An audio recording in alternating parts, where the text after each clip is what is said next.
Oh, what's up? Good day. I hope everybody doing good. Welcome to the episode of Sensible Reactions. And class is in session, okay? I was not late. I was on time. I was not late. I was on time, okay? All right. What's good? What's good? Hope everybody doing good on today. Welcome to another episode of Sensible Reactions.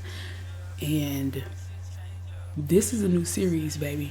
So, welcome to class. Get ready to learn, because we are on to another series, okay? Like we did with the Living Trust videos. Now, we're about to learn about your beautiful mind. Okay? This beautiful thing here. We're about to learn about psychology. Alright? Now this is episode 1 of the crash course. And I'm excited, okay? I don't know about anybody else, but me, ShAyee. In case you didn't know my name, ShAyee. Say it with me. Okay.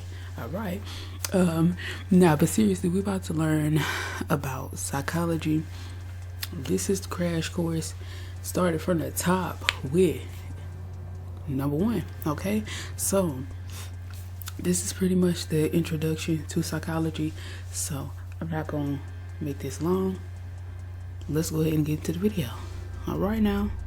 Those times that you said that thing that you know you shouldn't have said, or even that dream about the dinosaur and the leotard. Those times that you said that thing that you know you shouldn't have said, or even that thing you didn't even know you were gonna say. The little cogs of your consciousness cranking away, making your life possible, making society function, all of the things that you're so glad you can do, and all of the ones you wish you could stop doing. Excluding other human minds, your mind is the most complicated piece of the universe that humans currently know about. The rules that govern it are mysterious and elusive. Maybe our brains just aren't complex enough to understand themselves, but that's not going to stop us from trying. The word psychology comes from the Latin for the study of the soul, and while its formal definition has evolved over the last several decades, today we can safely call it the science of behavior and mental processes. Yeah, because baby, you ain't gonna learn nothing about no soul. The term psychology wasn't coined until around the turn of the 16th century, and a practice that we would actually call science today wasn't established until the mid-1800s. But of course, humans have always been curious about themselves and what's going on up here. Aristotle pondered the seed of human consciousness and decided that it was in the heart, not the head, being, as we have seen quite a lot here on Crash Course, absolutely and completely wrong. 2,000 years ago, Chinese rulers conducted the world's first psychological exams requiring public officials to take personality and intelligence tests. And in the late 800s, Persian Dr. Muhammad ibn Zakaria al-Razi, also known as Razis, was one of the first to describe mental illness and even treated patients in what was essentially a very early psych ward in his Baghdad hospital. From the efforts of those early thinkers up I bet you it was. Because what? until today, the field of psychology has been all... That's the only thing I don't like about science is, sadly, in some way, shape, form, or fashion, someone else has to get exploited. It's like, in order to get some type of understanding or ability to even try to work anything out, which is also what I do not like about technology. Now I understand, for the purpose of an experiment, if you're giving yourself to the discovery, the unveiling of what is, that's understandable, right? Cool, all right. But what I do not like in this time, and I'm pretty sure it was happening before,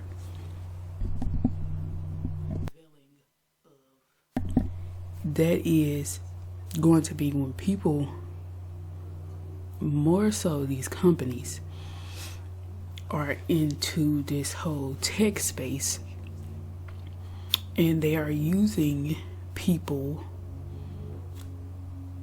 in a way where they're positioning it as helping, right? Helping them do something like walk. Where at the same time, spiritually, and through the emerging of technology and artificial intelligence and machinery, you're not just doing this to help people or help us do things that we weren't able to do no longer, or we were no longer able to do, or we just were never able to do. Like for some people, it's one thing to do a surgery and help a person get to see again, right? And I'm not sure to what extent, I'm just using this as an example, to what extent they use artificial intelligence or some form of such to help people, you know what I'm saying, be able to see, right? But I'm going to use walking for an example, because a lot of times what they do is use their robot mechanical things to get people locked in, strapped up, and to become essentially the Terminator, you know what I mean, in some ways. And so I'm not really fond of that, okay? Because you'll say you're using it to, you're creating this to help people, but a lot of times they use it for mass control or manipulation.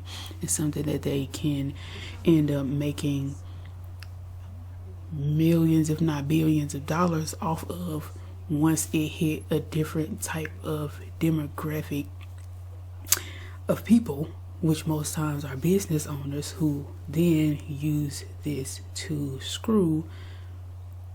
Okay, if you're following, you get it, all right?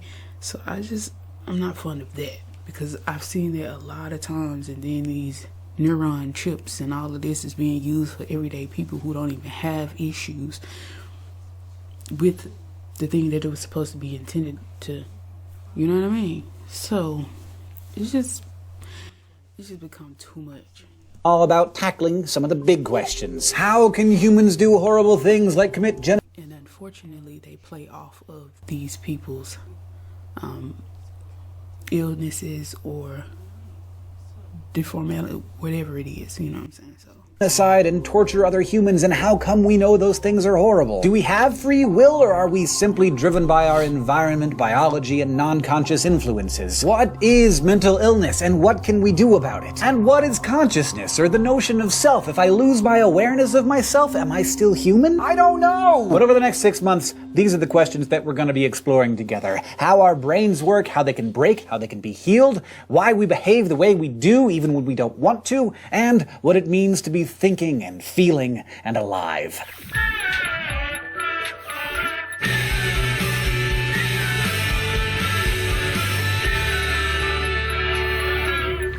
When hearing the word psychology, most people probably think of a therapist listening to a patient unpacking the details of his day while reclining on a couch. Maybe that therapist is wearing glasses, chewing on a cigar, stroking his whiskered chin. Admit it, if you're thinking about psychology, you're probably picturing Freud. Sigmund Freud was one of the most tremendously influential and controversial thinkers of his time, maybe of all time. His theories helped build our views on childhood, personality, dreams, and sexuality, and his work fueled a legacy of both support and opposition. His life was long and spanned an important swath of history from the American Civil War to World War II. But like most great scientists, Freud developed his revolutionary ideas by building on the work of others. And of course, innovation in the field didn't stop with him. In truth, psychology is one of the most wildly diverse sciences in terms of the questions it proposes, the methods it applies, and the different schools of thought and disciplines it contains. Perhaps more than any other science, psychology is just a big ol' integrated melting pot. For instance, right around Freud's time, there were a lot of different schools of thought about how the study of the human mind should be tackled.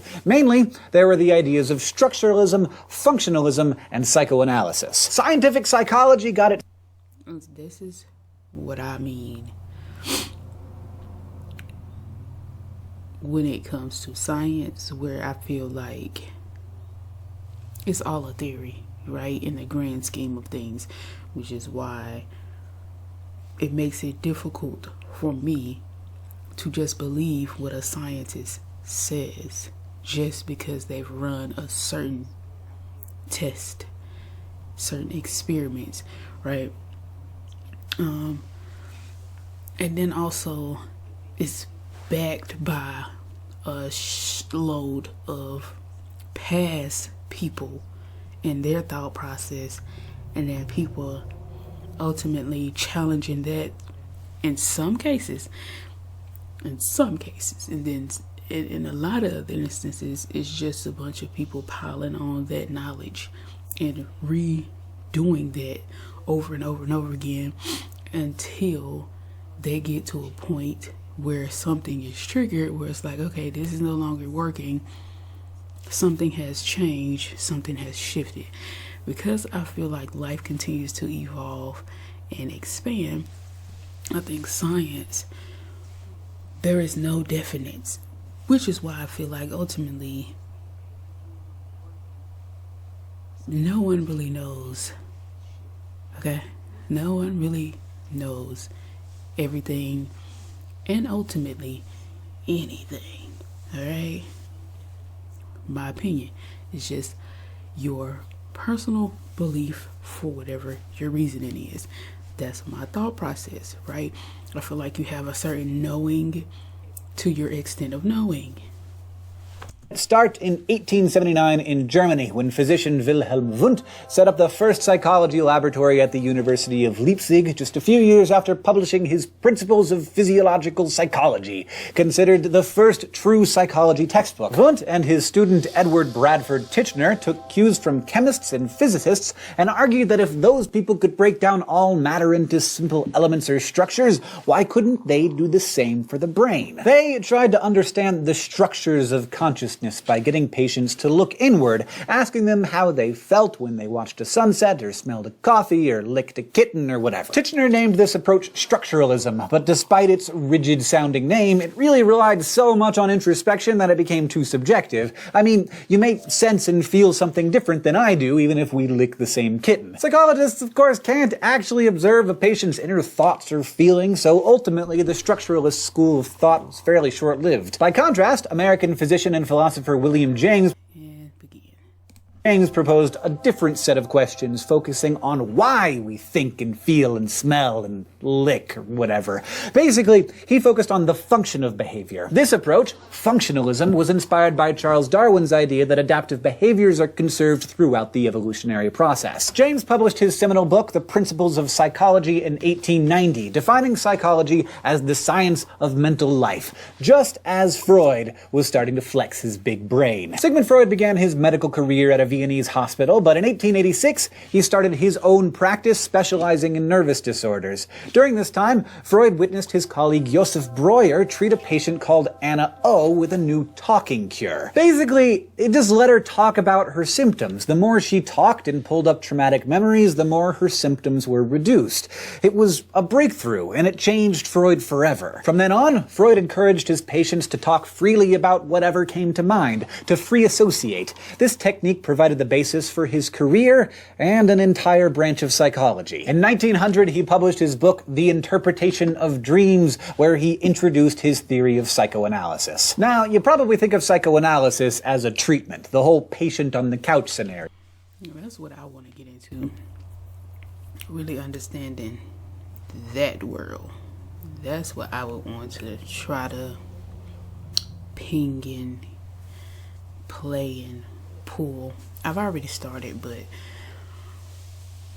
I might be doing some reaction videos to that, or I might just be doing it in my own personal time.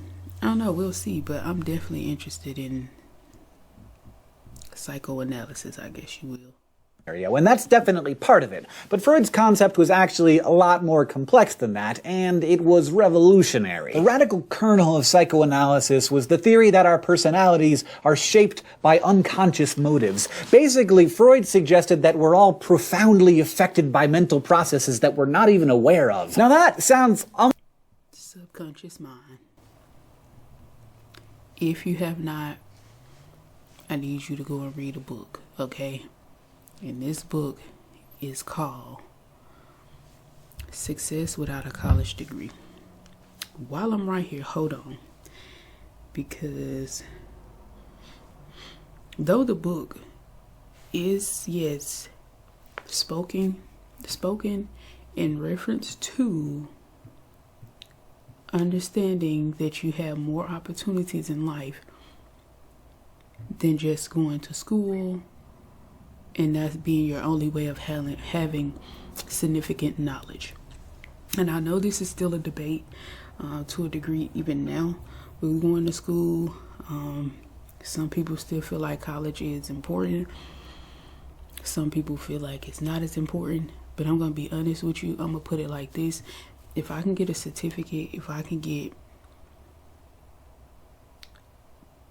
can learn on my own, take a test, become certified, and still be able to do my job, I don't see why I should have had to go through this whole process just to be able to get it done. You know what I'm saying? That's my opinion. I don't feel like college is a complete waste, but I do feel like college should be restructured for the now world. And I'm talking about beyond just going online and doing online school. I'm saying at this point we should be rethinking how to revolutionize, if you will, no, but how to elevate knowledge and in a way that we can teach differently. You know what I mean? Because a lot of us are more advanced. We all have been advancing if you've been in alignment. And so I feel like we should be advancing in that way as well, because school is a little outdated in a lot of ways, for sure. I think even the way that they structure the classes, and I'm not sure if they have, and I'm pretty sure you want to put people in class with different kind of people, blah, blah, blah, blah, blah. But school is not just a social setting, so I feel like the focus should be on learning, which is why I believe you should have teachers with a certain set of skills and their way of teaching, and you need to have other students who align with the way that teacher teaches, so that they can get the most out of the curriculum. That's my opinion. That's what I mean by school needs to be set up in a different way. With all of the things that we know, we can structure this a lot better to have a lot better results. My opinion, though. But while I'm looking for this, I'm gonna go ahead and continue with the video, because I got some things to say, okay?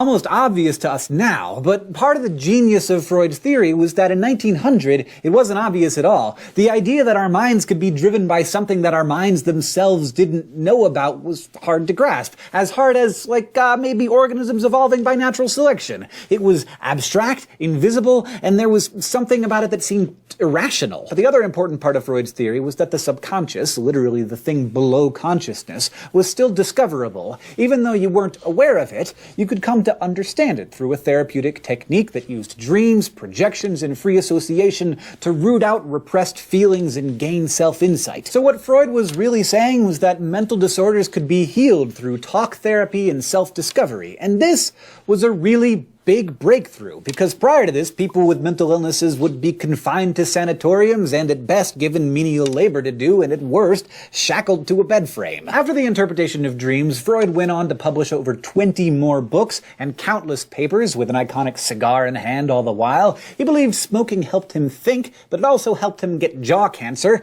During the last 16 years of his life, he underwent at least 30 painful operations while continuing to smoke. By the late 1930s, the Nazis had taken over Austria, and Freud and his Jewish family narrowly escaped to England. By September 1939, the pain in his cancerous jaw was too great, and a doctor friend assisted him in suicide through morphine injection. He was 83. Whether you love him or hate him, and make no mistake, Dang. Woo. Life is crazy. This book is about John Murphy. I don't know if he's still writing books. I don't even know if it's any other book that he has written, okay? But it's at Barnes & Nobles right now for $4.99. I've seen it on Amazon also for like $17.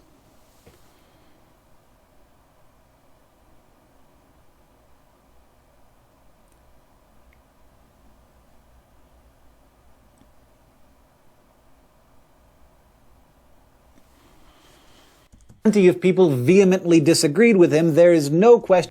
Oh, my bad. It's a good book. It talks about psychology also. It talks about the way that you think. If you saw, it has a bunch of roadblocks. Like the front is like a road, and the road is blocked with limited beliefs, okay? And he talk about how you can basically understand your mind and free your mind. Also, how to start to understand that you are the source, right? You are the one that has to make the decisions and has to live through whatever you decide. And it's not going to be on your mama, your daddy, your sister, your brother, your spouse, your friend, whatever. It's on you at the end of the day.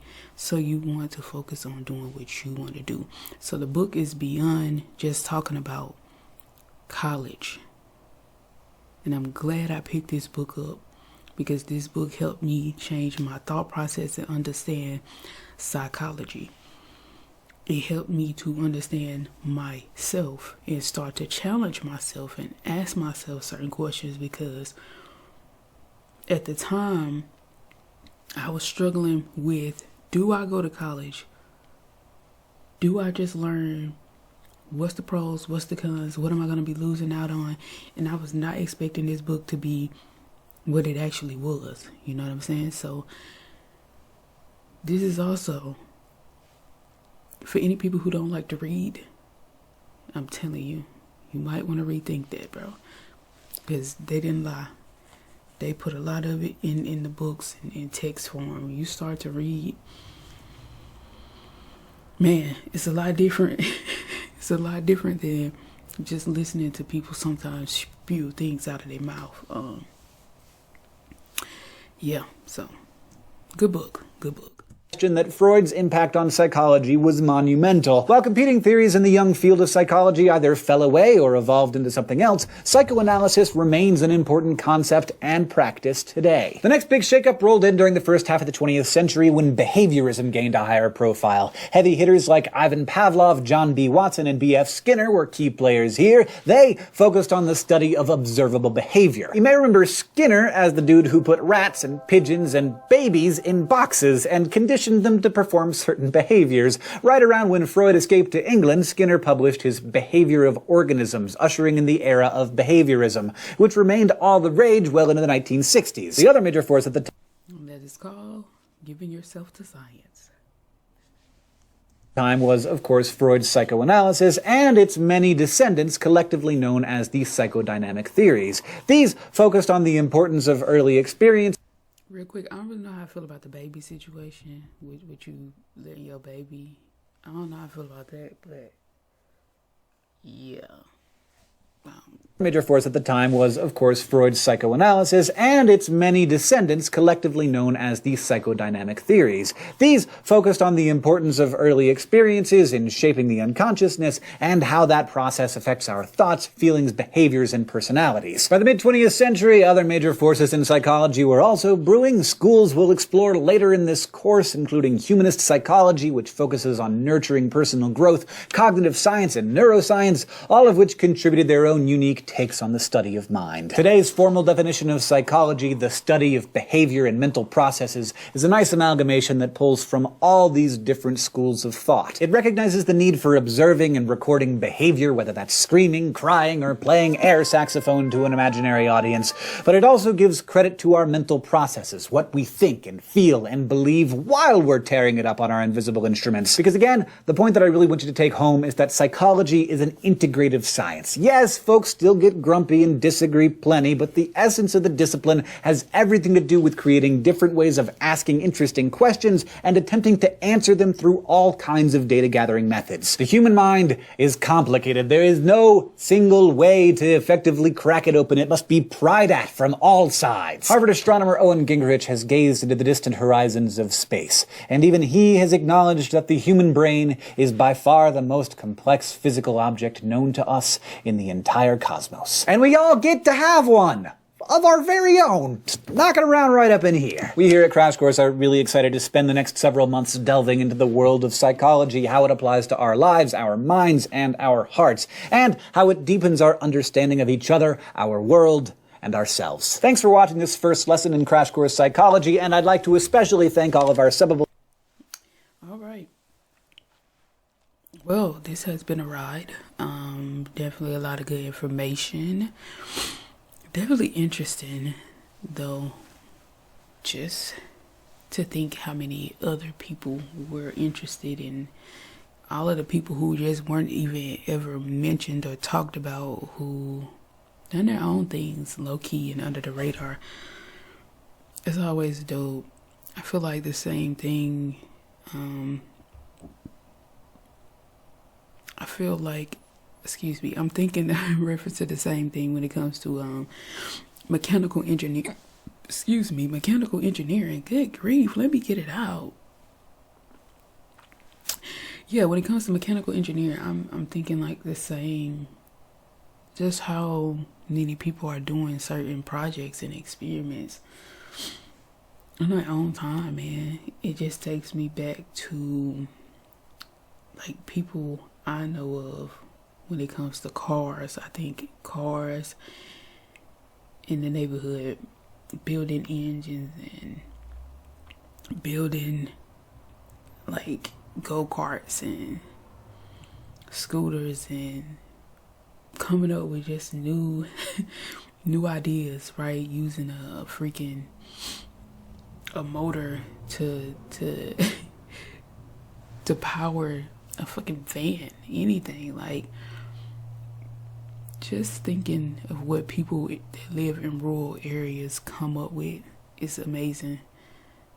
To just see what you can do when you have the freedom, you know what I mean? The space, the mental fortitude, the desire, right, of expression in such a way, bro. It's really interesting. Like, the mind of people is one thing, and then also seeing what they do with it is another. And that is why I like psychology, okay? So also why I like physics, okay? Because I really feel like, well, in a way, they all tie into it. It all ties into one. It does. It all ties into one. Anyway, it's dope. Okay, this is what I know, and I love it. Okay, I really, really, really, I'm gonna say this until it happens. I want some mechanical engineering friends. Okay, I want some psychology friends. Okay. I'm gonna tell you now, I'm not for debating other people's theories and other people's mindsets. I'm not going to debate textbook information. I'm not going to debate other people's studies with you. That's not what I'm willing to do. Okay? If you want to talk, speak from your own theory and your own mind frame, I'm with that, because we didn't walk with these people. So you defending somebody else's position, we're not getting anywhere, in my opinion. So yeah, man, I would like some psychology friends, but just understand I'm not going to argue with you in your textbook that you got from the school. I'm just not doing that, okay? So yeah, I hope everybody have a great day. It looks so good outside. I know it feels so good outside. It's just given that it feels good. It's 69 degrees, partly sunny. It just seems like it feels so good. I might go out and look at the garden in a minute. But anyway, this is episode 1, man. I actually recorded episode 2 first. I thought it was 1, but it wasn't. Oh well, it's done. So 2 is already done. So next is going to be 3. I want to see how long it is. If it's not long, I'm about to go ahead and do it. If it's a little bit lengthy, then I'll be doing it tomorrow. But again, y'all have a good one. This has been another episode of Sensible Reactions, and y'all have a good day. I still haven't gotten the sensible reaction part together. We working.